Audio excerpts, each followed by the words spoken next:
आपण फकस्त लढायचं आपल्या राजांसाठी आणि स्वराज्यासाठी. नमस्कार, मी प्राची परांजपे आणि आज माझ्याबरोबर फर्जंद या सिनेमातलं एक महत्त्वाचं पात्र आहे ज्याची सगळेच उत्सुकतेने वाट बघत होते. माझ्याबरोबर आहे अंकित मोहन आणि त्यांनी फर्जंदचं कॅरेक्टर प्ले केलं आहे. तर अंकित, मला फर्जंदबद्दल सांग, तुझ्या कॅरेक्टरविषयी सांग आणि ती एक काय टॅगलाईन आहे ज्याने फर्जंद डिस्क्राईब होतो. आपण फकस्त लढायचं आपल्या राजांसाठी आणि स्वराज्यासाठी. बरं, फर्जंद सिनेमा तुझा मराठीमधला पहिला सिनेमा आणि हिंदी भाषिक आहेस तू आणि मराठी तेही थोडंसं गावरान किंवा पूर्वीच्या काळी जे मराठी बोललं जायचं ते तुला सगळं बोलायचं होतं. तर तो एक्सपिरियन्स तुझा कसा होता आणि हे सगळी तू कशी तयारी केलीस त्याबद्दल आम्हाला सांग. शुरू से शुरुआत करते हैं. Basically I am from Delhi, Chandni Chowk, old Delhi. तो अगर इसको फर्जंद से कनेक्ट करें तो मैं ऐसा फील करता हूँ कि कहीं ना कहीं ये सोल जो मेरी है वो शायद मराठी ही है.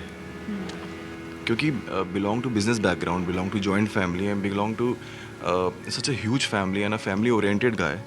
आई हैड नेवर थॉट कि मैं अपना शहर छोड़ के बाहर जाके कभी कुछ काम करूँगा, बिकॉज शुरू से बिजनेस ही हैंडल कर रहे थे. बट जब डेस्टिनी ने टर्न लिया, और टर्न भी ऐसा लिया कि सीधे एक्टिंग में, और एक्टिंग में भी महाराष्ट्र में, तो वो सब चीज़ें कहीं ना कहीं आपके लिए प्लेस्ड होती हैं जो आपको राइट टाइम पे मिल जाती हैं. बिकॉज मैंने कभी सोचा नहीं था कि मैं एक एक्टर बनूंगा. सो वो शुरुआत की जर्नी से अगर मैं अब तक की बात करूं तो फर्जंद मुझे बॉम्बे में आने के 9 साल बाद मिलनी लिखी थी. इसलिए वो 9 साल का स्ट्रगल हुआ, वो जर्नी हुई, वो एक्टिंग की ग्रूमिंग हुई, वो अपने आप को समझना हुआ. सो वो सब की जर्नी, अगर मैं 9 साल की बात करूं तो वो 9 साल तैयारी के थे फर्जंद करने के. That's what I feel. और फर्जंद में जहाँ तक एक उसको प्रिपेयर करने की बात है, तो फर्जंद जब Digpal, basically my wife is also an actor and she is a Maharashtrian, Ruchi Sawant. So basically Ruchi और दिक्पाल ने साथ में एक शो किया था, तो उसके थ्रू हम फ्रेंड्स बने. और तब दिक्पाल, मुझे याद है कि हम ये अपना टकमक टोक पे दिक्पाल लेके गया था, क्योंकि वो ये चीज़ याद दिलाता था कि यहाँ पे बैठ के वो स्क्रिप्ट लिखता था. तो मैं देखता था कि एक फ्रेंड है और इतनी ऑनेस्टी से कोई चीज़ बनाने की कोशिश कर रहा है, एक ड्रीम फुलफिल करना चाहता है. तो कहीं ना कहीं मुझे लगता था कि क्यों ना मैं भी इसका कुछ हिस्सा बनूं. बट मैं कभी दिक्पाल को बोलता नहीं था कि मुझे भी उसमें दे या मुझे उसमें एक रोल प्ले कर. मैं दिक्पाल से मजाक में कहता था, कभी कोई छोटा मोटा रोल हो फिल्म में तो हमें बता देना.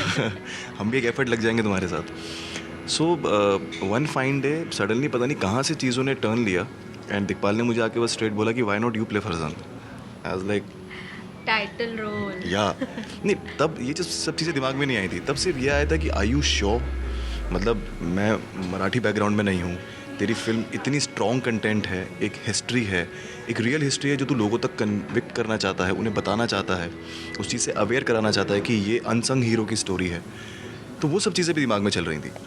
But as an actor I would love to take challenges in life. तो मैंने बस उससे एक चीज़ ये पूछी थी कि आर यू श्योर. तो इज़ लाइक कि 100%. एज लाइक ठीक है, लेट्स डू फिट.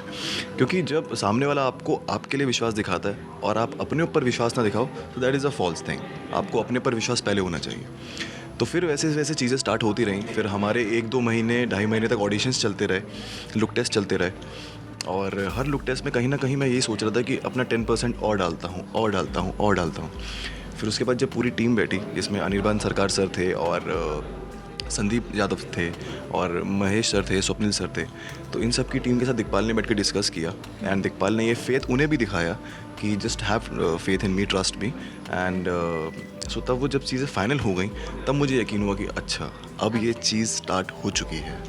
फिर उसके लिए जो जर्नी स्टार्ट हुई उसमें फिर मेरा एक दिन ऐसा नहीं जाता था कि जो मेरे बैक ऑफ द माइंड फर्जंद नहीं रहता था.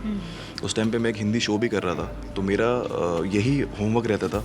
दिक्पाल ने मुझे व्हाट्सएप पे ऑडिशंस के कुछ मोनोलॉग्स लिख के दिए थे, तो मैं वो हेडफोन में लगा के मैंने सब कुछ टीवी देखना, म्यूज़िक सुनना सब बंद कर दिया था. मेरे सिर्फ हेडफोन्स में वो डायलॉग्स चलते रहते थे, वो स्क्रिप्ट के सीन्स चलते रहते थे. मैं उनको सुनता रहता था, मतलब ओवर सुनता रहता था, ताकि वो चीज़ मेरे अंदर बस जाए. एग्जैक्टली, ताकि मुझे उसके लिए एक्ट करने की कोशिश ना करनी पड़े. It came out natural. So after that फिर हमारी ट्रेनिंग स्टार्ट हुई. फिर स्क्रिप्ट पे जैसे दिक्पाल ने क्या करा था कि अपना मराठी डायलॉग, उसके नीचे फिर हिंदी का ट्रांसलेशन. सो हिंदी के ट्रांसलेशन से मैं उसके इमोशंस समझता था और मराठी को उसको याद करके फिर इनैक्ट करता था. तो मेरे बेसिकली 3 स्ट्रॉन्ग पिलर रहे हैं इस फिल्म में। एक ऑफ कोर्स दिक्पाल, एक मेरी वाइफ रुचि और एक मेरा फ्रेंड है देव, जिसने मुझे ये लुक में ट्रांसफॉर्म करने के लिए बहुत हेल्प करी है। हाँ. वो मेरा डाइट प्लान करता है, वो मेरा वर्कआउट प्लान करता है। तो त्याच गोष्टीकडे मी येते की आत्ता मला जरा बॉडी वगैरे तुझी दिसते आहे, तर नक्की काय काय तुला कष्ट करावे लागले त्याच्यासाठी, किंवा तुझं डाएट कसं होतं आणि देवनी तुला त्याच्यात कशी मदत केली? हमने सबसे पहले दोनों ने बैठ के एक इमेज डिज़ाइन करी विजुअली कि अगर मराठी वॉरियर होगा तो वो दिखने में कैसा होगा। कि आजकल के जो हमारे हिंदी के जो हीरोज़ हैं एकदम डिफरेंट लुक, मैंने कहा वैसा नहीं होना चाहिए, एक रियल भी होना चाहिए और एक अच्छी ट्रांसफॉर्मेशन की बॉडी भी होनी चाहिए। तो फिर हमने उस पर काम स्टार्ट करा। So I use to workout almost like 7-8 hours in a day, like 3 के 4 घंटे सुबह, 3-4 घंटे शाम, एंड उसके साथ साथ फिर 3 घंटे हम स्क्रिप्ट पे बैठते थे। फिर उसके बाद अर्ली मॉर्निंग 6-7 बजे मैं वेपन्स ट्रेनिंग के लिए भी जाता था। तो मेरा पूरा दिन सिर्फ ट्रेनिंग में ही निकलता था। तो उसमें फिर हमने बहुत चीज़ें करी हैं। मैं ज़ीरो कार्ब डाइट पे गया हूँ जिसमें मैं कुछ नहीं खाता था, और शूट के उस कुछ लास्ट के दिनों में मुझे ये रियलाइज़ हुआ कि मैंने कुछ दिनों के लिए पानी भी छोड़ा था। तो मुझे ये रियलाइज़ हुआ उस दिनों में कि एक्चुअल में जिन लोगों को पानी पीने के लिए नहीं मिलता उनकी हालत क्या होती होगी। मैंने नमक भी छोड़ा था कुछ दिनों के लिए। तो I was in a state of shock कि सी वी ऑल आर ब्लेस्ड कि हम वो चीज़ कर पा रहे हैं, पानी पी पा रहे हैं, नमक खा पा रहे हैं, सब चीज़ कर पा रहे हैं। जो लोगों को ये लाइफ में नहीं मिलता उन लोगों पे क्या बीतती होगी, और ना ये चीज़ होते हुए भी वो लाइफ जी रहे हैं, अपनी मेहनत कर रहे हैं, काम कर रहे हैं। तो मैंने ना हर फेज़ में हर एक नई चीज़ को ऑब्ज़र्व किया है, हर एक चीज़ को फील करा इस प्रोजेक्ट में। तो वो जब last day towards the start of the shoot, तो ये सब चीज़ें करी। फिर मैंने पूरे शूट पे I had boiled food only, तो मैं उबला हुआ खाना खाता था। और बस फिर वैसे आप लुक तो अब आप देख ही रहे हैं। हां. मराठी बोलायला किती वेळ लागला आणि स्क्रिप्ट पाठ व्हायची का लवकर? मराठी का बोलने का आई थिंक कि मुझे डिफ़िकल्टी इसलिए नहीं हुई क्योंकि मेरे साथ के लोग बहुत स्ट्रॉन्ग हैं। लाइक जैसे दिक्पाल है, रुचि है। दिक्पाल जो मुझे होमवर्क देता था उसमें कहीं ना कहीं रुचि मुझे घर पे हेल्प करती थी। जैसे कुछ करेक्शन होती थी डायलॉग में, तो वो मुझे पीछे से कहती थी कि ये वर्ड ऐसे नहीं, ऐसे बोलना चाहिए। मैंने ठीक है। तो फर्जन की प्रिपरेशन के लिए मेरा मतलब आप यकीन मानेंगे तो आई लव टू कुक। मैं अपनी डाइट खुद बनाता हूँ। तो मैं डाइट बना रहा हूँ तो फर्जन के डायलॉग्स बोले जा रहा हूँ। मेरे घर पे एक डॉग है, उससे खेल रहा हूँ तो मैं डायलॉग्स बोल रहा हूँ। मतलब ड्राइव कर रहा हूँ तो डायलॉग्स रिपीट करे जा रहा हूँ। शावर ले रहा हूँ तो डायलॉग करे जा रहा हूँ, वॉशरूम में हूँ तो डायलॉग बोल रहा हूँ। एंड अकेले टाइम में हूँ तो मैं सिर्फ वही चीज़ कर रहा था कि जिसको मुझे लगता था कि मैं अगर फर्जंद का एक इमेज अगर खुद जैसे मैंने विजुलाइज़ करी है, उसमें अगर मैं उसकी लैंग्वेज के साथ उसे विजुलाइज़ करके अपने अंदर अपना लूँ तो it will be very easy for me to perform. Because मुझे पहले से ही पता था कि ये फिल्म एक एवेंजर काइंड ऑफ है, जिसमें ऑलरेडी मराठी के सारे लेजेंड्स, मतलब परफॉर्मर्स, सारे नोन आर्टिस्ट सब हैं उसके सामने। तो मेरे को उनका सपोर्ट चाहिए तभी मिलेगा जब मैं अपनी तरफ से स्ट्रॉन्ग जाऊँगा। तो सो वो पूरा प्रिपरेशन टाइम, वो सब स्क्रिप्ट टाइम, तो वो एक टाइम ऐसा आया कि मुझे मतलब शूट के दिनों में मुझे ये यकीन ही नहीं हुआ कि ये मैं कर रहा हूँ, और कहीं ना कहीं मुझे ये बिलीव भी था कि चलो ये मैं ही कर रहा हूँ। काय डायलॉग तुला लक्षात आहेत आत्ता आमच्याशी सांगायला? आम्हाला सांगायला ऑफकोर्स मुझे तो पूरे डायलॉग्स याद हैं, आम्हाला बट मैं थोड़ा सा ही सुनाऊंगा आपको। हाँ. ताकि जिसमें मैं चाहूँगा कि आप फिल्म देखें तो ज़्यादा आपको उसमें अच्छा लगेगा ऑफकोर्स। तो एक मेरा फेवरेट डायलॉग है इस फिल्म का। आऊसाहेब, मराठी मायमौलीसाठी आम्ही रागातनी सांडायचं तर काय उपयोग आहे द्यायचा? आम्ही हे तर नावाची सरदारकी पत्करून मिरवलं आणि तिकडं मायमालूची आबरू घेतली गेली, तर बिल्ल्यावर मराठी मुलूक पायताना पाणी पाहिजे आमच्या पुरताला. राजांना दिलेला शब्द पूर्ण करू नको तर काय नरकात पडू. Oh very nice. बिल्कुल नहीं लग रहा है कि आप नॉन महाराष्ट्रियन हो और ये सब. ये करने के बाद मुझे भी लगा कि मैं मराठी ही हूँ. मतलब कहीं ना कहीं टू बी वेरी ऑनेस्ट मुझे ये चीज़ फील हुई कि there is some power around me. बहुत ब्लेस्ड लोग होते हैं जिनको वो चीज़ फील होती है कि कहीं ना कहीं मुझे वो एक एनर्जी फील हुई कि मैं फर्जंद एक बहुत पर्सनल चीज़ मैं शेयर करना चाहूँगा. जब भी मैं फिल्म के शूट मेकअप के टाइम पे बैठता था तो कहीं ना कहीं मेरे दिमाग में ये था कि I use to close my eyes and use to say कि wherever you are, wherever this Farzand soul is, it is just help me to do this. क्योंकि कहीं ना कहीं आप जब एक प्रोजेक्ट करते हो तो वो फील होता है कि this is a mission only.